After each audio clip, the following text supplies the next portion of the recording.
Hey everybody, welcome back to House of Grey Rabbit. I'm your host as always, Grey Rabbit 80, and with me, once more, Brompton. How y'all do? So today, we have another recommendation, and it's a doozy. And what is this one called?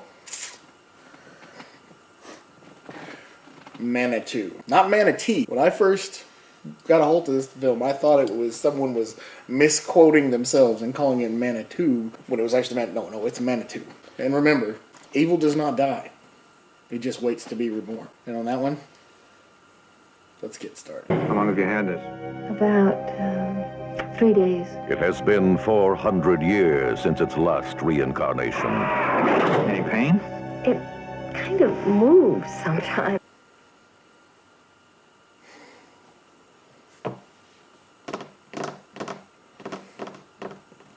First off, I want to say thank you to Kim and Ron Huckabee for giving us this piece of weirdness for the week, folks.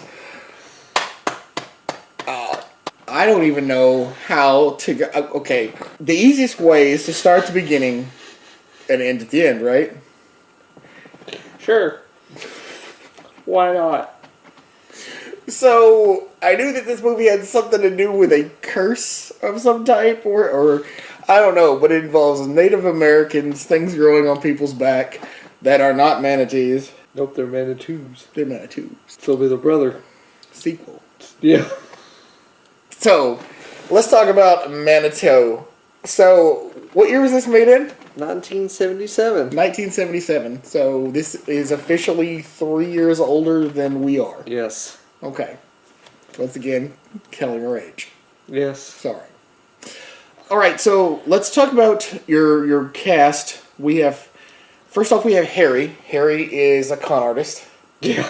Harry takes money from old ladies and gives them tarot card readings that are really stupid and sucky. So we have a friend of his who's a redhead who's obviously playing a much younger character than she actually is in real life. Like, she has to be like in her 30s in reality, but she's playing what I believe is supposed to be like a 20-year-old, 20-something-year-old. Like, yeah, okay. Yeah. She used to work with Harry, and anyway. Yeah, she used to be like, I guess his assistant. Something like that. So then you've got some other people, like you have the doctor that tries to work on her, and then you have Another doctor. Then you have John Singing Stone, who is our medicine man that's going to help us and everything. And then you have a little midget guy, but we'll talk about him later. So anyway, she develops a bump on her neck. A lump. A lump. Yeah. Excuse me. Lump. I'd almost describe it Some will deny it. as a fetus. Others will fear it. On her neck? She develops a lump on her neck, and 3 days later, it's about the size of your fist. And she goes to the doctors, and the doctors check it out. Even a specialist looks at it. That's the doctor we talked about earlier. He's the specialist. She tells them that sometimes it moves. Not creepy whatsoever. No, never. This is the first 5 minutes of the movie, too. Yes. I mean, it's odd. Yeah, it just went... Yeah, it's just right in the middle of everything. So she tells them that it moves, and they decide they're going to remove it. So she goes to see Harry. And when she goes to see Harry to tell him about the lump, she spends the night with him. And in her sleep, she begins to say some strange words. When he asks her about them the next day, she doesn't remember ever saying them nor what they mean. Then when she goes to have the surgery, as soon as they're about to cut into the lump, she begins to wake up and recite the words. And the doctor ends up cutting his own self with the scalpel and then being thrown across the room. Now, if this is not weird so far... Oh, just wait. Hang on, folks. It's going to be a bumpy ride. This lump continues to grow and continues to grow and continues to grow. Finally, Harry goes and has a seance with some friends of his to where a head comes out of a table. Since the beginning of time, it has practiced the mysterious arts. Its day is near. Each hour it grows stronger. Soon it will come. And then goes back down, and then lightning strikes the table. And breaks it in half. And breaks it in half. And then... The lamp swings and twists and There's turns. also an old lady at one point that commits suicide after saying the words. Yeah, she floats down the hallway and then proceeds to jump herself down and through the stairwell, and yeah. Man has turned his back on the supernatural. Anywho, Harry figures out that he needs to go see a medicine man because the head that they saw float out of the table was an Indian. And after finding John Singing Stone, which he's the one character I can remember his name. After 5 or 6 different medicine men. Right. And he finally gets John to agree to help him. John comes and sees the lump, which is now like the size of Prime. Yes, it's huge. On this lady's back. And he says that, now here's the thing, he says he has to draw a circle around the bed of like sacred sand or something. And if they smudge it or break it, then he won't be able to contain the spirit. So he decides to draw a circle around the bed. But he doesn't draw a circle. He draws a half circle. Like he draws from the wall, around the bed to the wall. In retrospect, it's a circle. I mean, you know. It's not a circle. I will not agree on that. A half circle is a half circle. It's one half of a circle. I'm not going to argue about this. Moving on. The other half is through the wall. It's the next room, right? So they just show the there's actually another Manitou going on in the other room. But it's an old Indian with a lady coming out of his back, right? Yeah. We are digressing too far. So anyway, they begin to see this ancient Indian come crawling out of her back. Guy is dead. Dude crawls out of girl's back. Yes. And he is a very tiny person. I used I said midget earlier, and I apologize to any viewers out there. But he crawls out of her.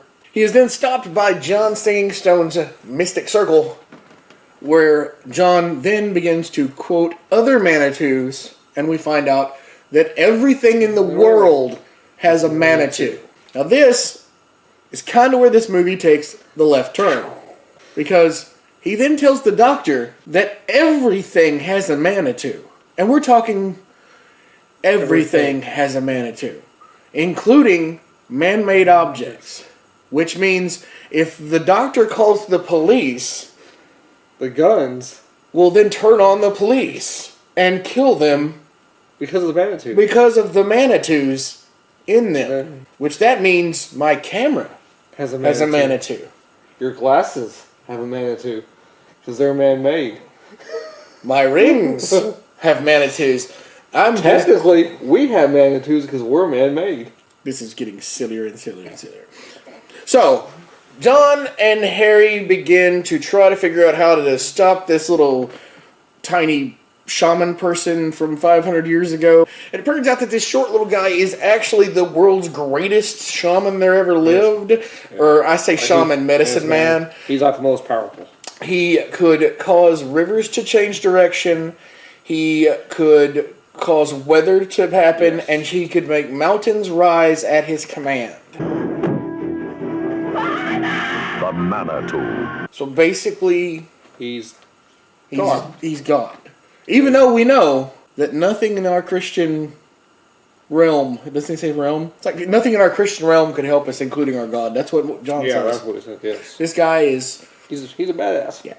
He actually brings back the guy that he skinned, which, I'm sorry, people, they just coated him in fake blood. They did not skin him. He brings that guy back to try to attack the guys, and they stop him with what appears to be holy water. John throws it at him, he falls down. Then... He creates... Whoa, first.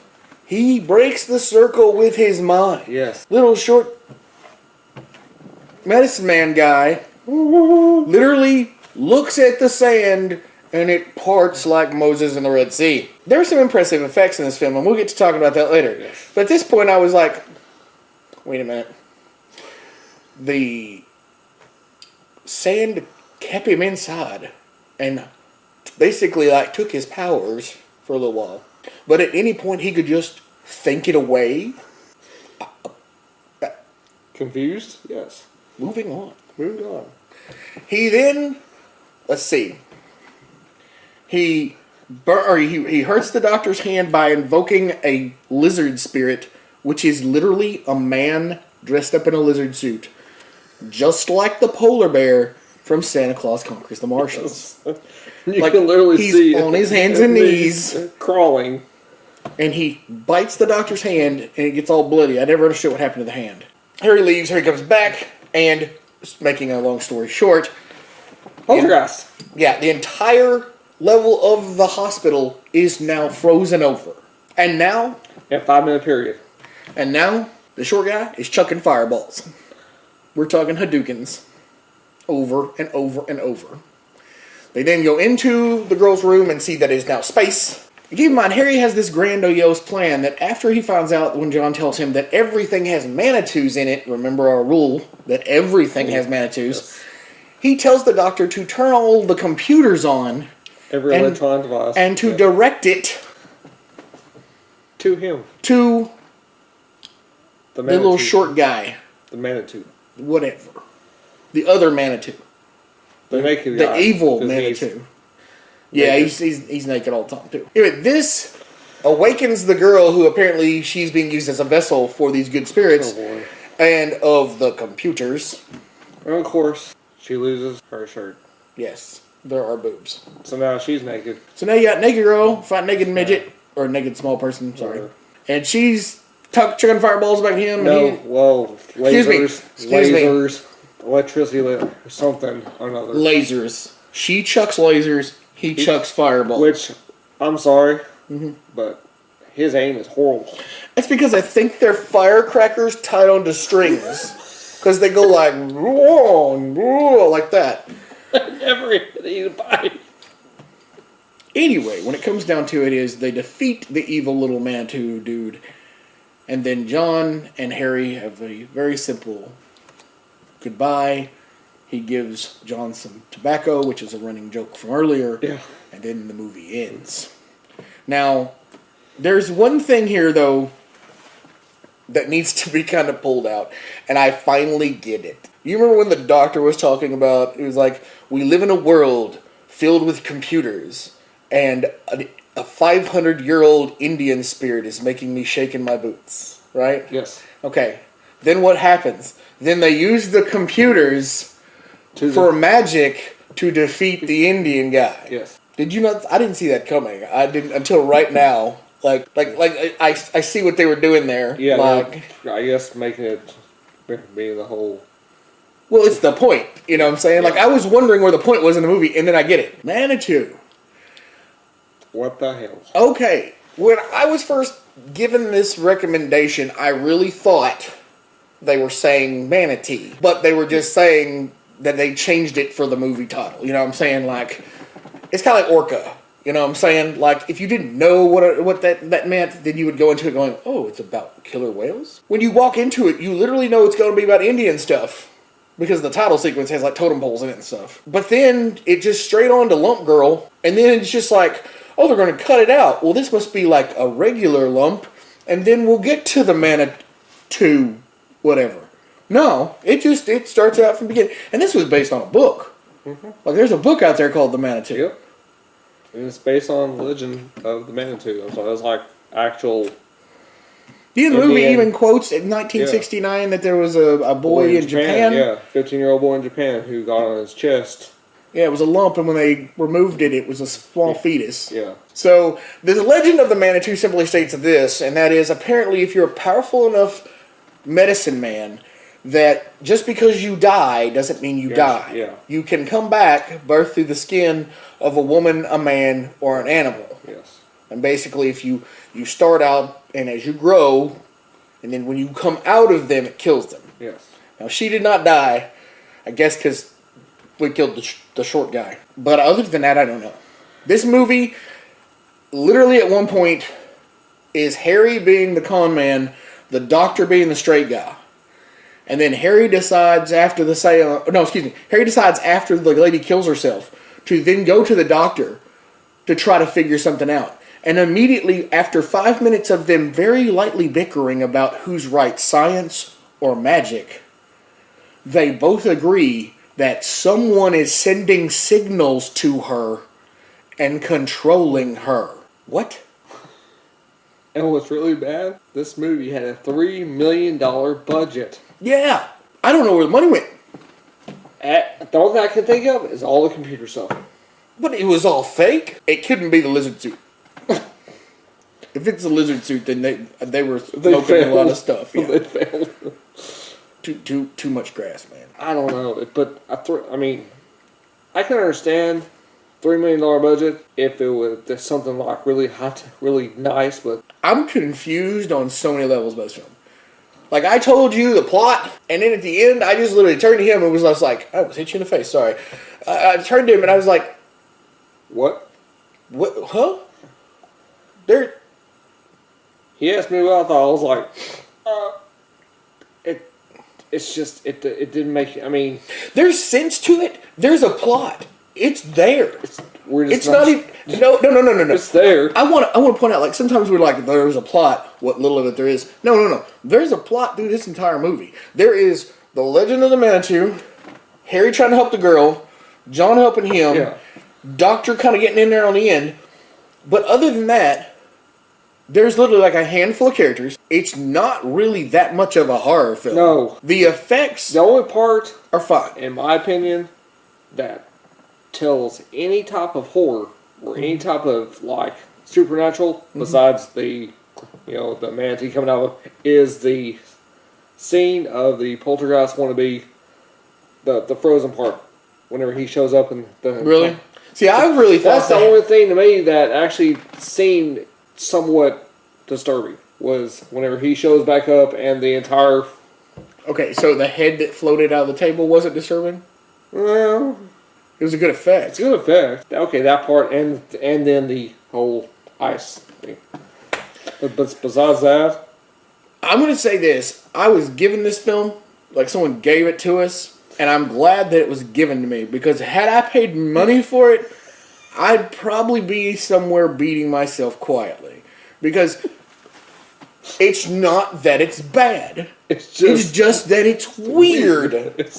It's so weird. It is like the weirdest thing of all time. And now let me tell you something. There are times, like, there are some effects that are really good. Yes. And there are times where they were like she channeled its voice and stuff. That was cool. And like the voice and stuff was fine. Yes. But the problem is when you do that reverb and everything that people do in those old movies like that, is that you can't always understand what they're saying. Yeah. So then you have to have John there to then tell Harry who the evil spirit is. You know what I'm saying? Which just takes away from the fact there's an evil spirit. Yeah. You know what I'm saying? My whole thing is, I can understand the way it started, but my problem is that it didn't show how she got the lump. Right, because I always was going into it thinking this was going to be one of those movies where, like, she did something and got cursed or something. But apparently it doesn't make any difference, because according to Burgess Meredith, who's in this movie, Oh my god.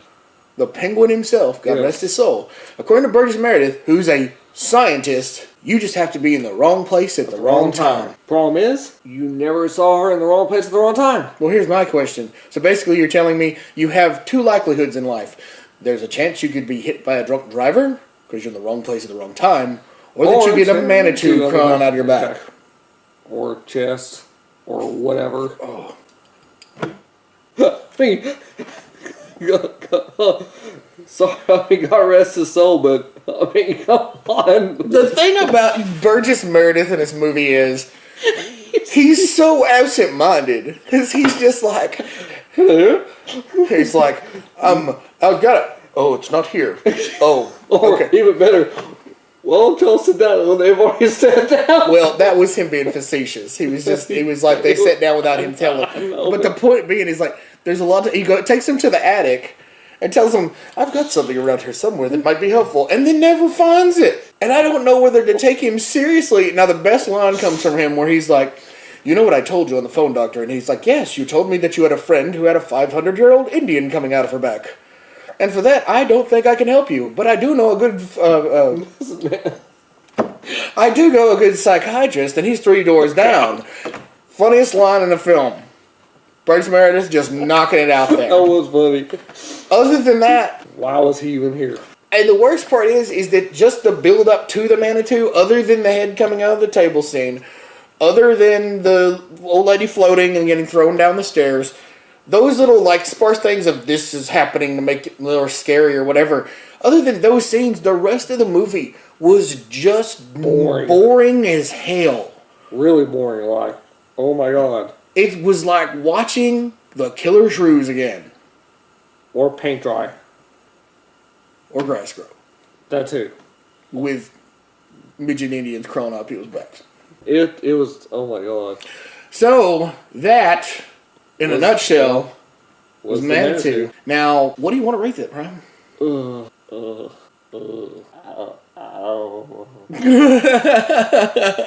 don't even want to rate it. That's sad. I don't. He agrees with me. I'll give it one fetus lump.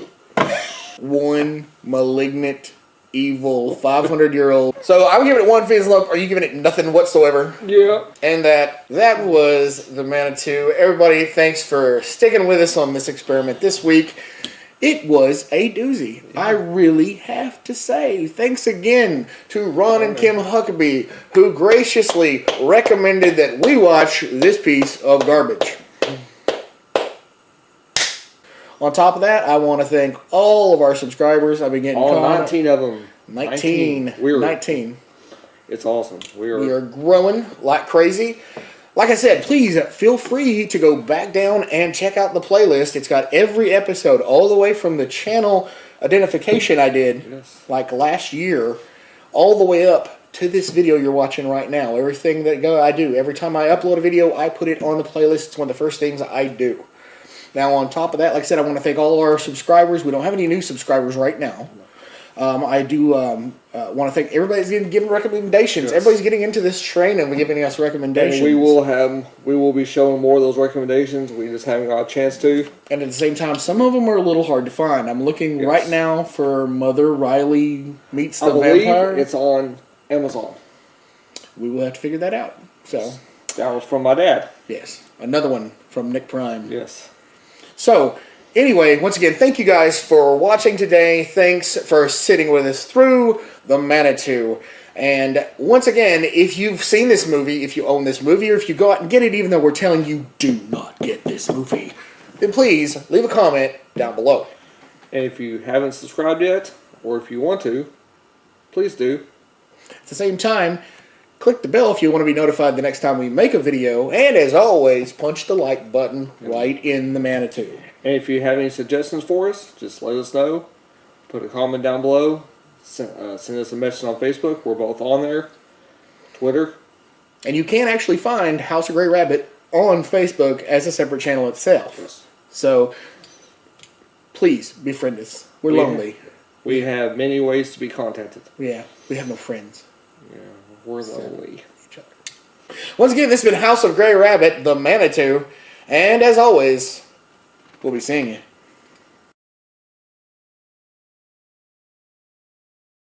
The Manitou.